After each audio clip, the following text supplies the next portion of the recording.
मील लंबा ये स्पेसशिप होगा। अब आप सोच लें कि 36 मील लंबे का मतलब है कि पूरे का पूरा सिटी होगा, ये बहुत बड़ा सिटी होगा।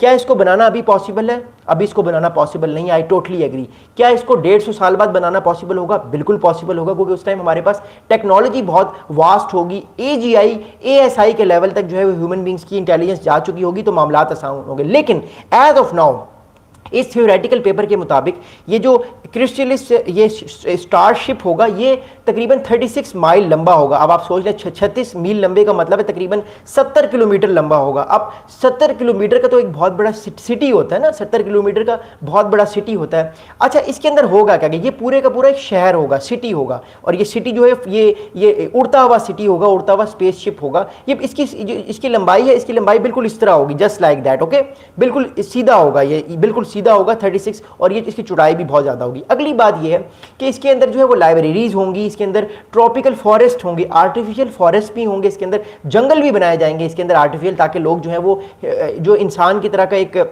जो हम ज़मीन पे चीज़ें फील करते हैं सारी चीज़ें वैसी ही होंगी। दरख्त भी होंगे, पार्क्स भी होंगे, जो है सन की रोशनी भी उसको मिलती रहेगी। ऐसा लगेगा कि दिन हो रहा है तो दिन होगा, रात हो रहा है तो रात होगी। मतलब जस्ट लाइक हम जिस तरह ज़मीन पे अपनी ज़िंदगी गुजारते हैं, उसी तरह उस ट्रॉपिकल जो है वो 36 माइल के इतने बड़े जो है वो स्पेसशिप के अंदर ही सारी चीज़ें होंगी। अगली चीज़ मैं आपको बताता हूँ क्या है, इसके अंदर आर्टिफिशियल ग्रेविटी भी होगी। आर्टिफिशियल ग्रेविटी का मतलब है कि ग्रेविटी आर्टिफिशियल होगी, बट जिस तरह हमारी ग्रेविटी अभी इस टाइम मेरे पाँव ज़मीन पे हैं, मैं जब भी पेन फेंकता हूं तो देखे ना ये पेन नीचे आ जाता है। तो इस तरह की ग्रेविटी जो है वो आर्टिफिशियल ग्रेविटी जो है वो होगी उस शिप के अंदर, और उसके अंदर लाइब्रेरीज होंगी। ये पूरे का पूरा फ्लोटिंग सिटी होगा। आगे जो इंजीनियर्स हैं उन्होंने अगली एक बात की है कि engineers have designed a spacecraft that could take up to 2400 people, a one-way trip to Alpha Centauri, the star system closest to our own. Their aircraft called Crystalis could make the 25 trillion mile journey around 400 years. अब थोड़ी सी बात को समझिएगा कि ये बात क्या कह रहे हैं। देखिए, बात ये हो रही है कि इंजीनियर्स जो हैं उन्होंने एक ऐसा स्पेसशिप डिज़ाइन किया है, थ्योरेटिकली डिज़ाइन किया, बट कल को ये प्रैक्टिकल भी होगा, क्योंकि सारी चीज़ें याद रखिएगा पहले थ्योरेटिकल होती हैं, थ्योरेटिकल के बाद वो प्रैक्टिकल होती हैं। सबसे पहले इंसान सोचता है, उसको थ्योरी में इंप्लीमेंट करता है, और फिर थ्योरी से उसको वो प्रैक्टिकल लेकर जाता है। तो साइंसदानों ने जो पेपर लिखा है, बड़ा ज़बरदस्त पेपर है, इसको आप पढ़िएगा ज़रूर। इस पेपर के मुताबिक एक ऐसा स्पेसशिप वो बनाना चाह रहे हैं जिसमें तकरीबन 2400 लोग जो हैं वो उसमें बैठेंगे, जिसमें बुजुर्ग भी होंगे, यंग लोग भी होंगे, कपल्स भी होंगे, बच्चे भी होंगे, हर तरह के जो है वो लोग होंगे। अगली बात क्या है वो मैं आपको बताता हूं। अगली बात ये है कि ये वन वे ट्रिप होगा। अब वन वे ट्रिप का मतलब आप थोड़ा समझिएगा। वन वे का ट्रिप का मतलब है एक दफा आप निकल गए, अब आपकी वापसी नहीं है। एक दफा इंसान जो है वो निकल गया इस शिप में, जो लोग भी 2400 लोग बैठेंगे वो फिर कभी वापस नहीं आ सकते, उनकी नस्लें वापस नहीं आ सकें। It is a one way trip. ये शिप फिर वापस नहीं आएगा, ये शिप चला जाएगा, और ये शिप जो ये 40 ट्रिलियन किलोमीटर्स का फासला तय करेगा। 40 trillion kilometres, can you imagine?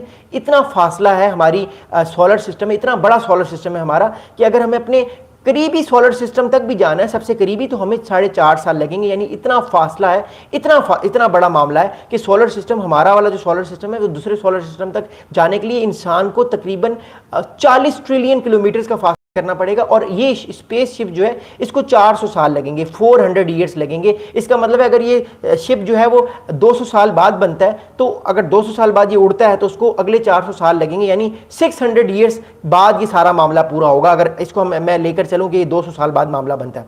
अगली बात मैं आपको बता दूँ क्या है। देखिए, अगली बात ये है, द इंजीनियर सेज, जिन इंजीनियर्स ने ये पेपर लिखा है, ये आर्टिकल लिखा है, उनके मुताबिक से in their project brief meaning many of its potential passenger would only know life on the craft. अब ये बड़े एक इंटरेस्टिंग बात है, इंजीनियर्स ने जब ये पेपर लिखा उसमें उन्होंने बात की, बहुत सारे लोग जो इस शिप में पैदा होंगे, क्योंकि देखिए ना इस शिप के अंदर मेटिंग भी होगी, फीमेल और मेल की, बच्चे भी पैदा होंगे, तो वो बच्चे बड़े होके मर भी जाएंगे, लेकिन वो उनको ये नहीं पता होगा कि अर्थ क्या है, वो सिर्फ मूवीज़ में देखेंगे, लेकिन वो सिर्फ उस स्पेस क्राफ्ट में रहेंगे और अगली नस्ल को पैदा करेंगे और मर जाएंगे। इसी तरह वो वाले अगले बच्चे अगली नस्ल को पैदा करेंगे, मर जाएंगे। तो इस तरह 4-5 जनरेशन अगले बच्चों को पैदा करते करते मर जाएगी, और वो अपनी पूरी ज़िंदगी इस क्राफ्ट में गुजारेंगे, क्योंकि इस क्राफ्ट का जो माहौल होगा, एटमोसफियर होगा, वो बिल्कुल अर्थ की तरह होगा, ज़मीन की तरह होगा। So it's going to be a very very important theoretical but it's very amazing imagining journey. अच्छा, अगली बात क्या, देखिए अगली बात यह है कि क्रिस्टलिस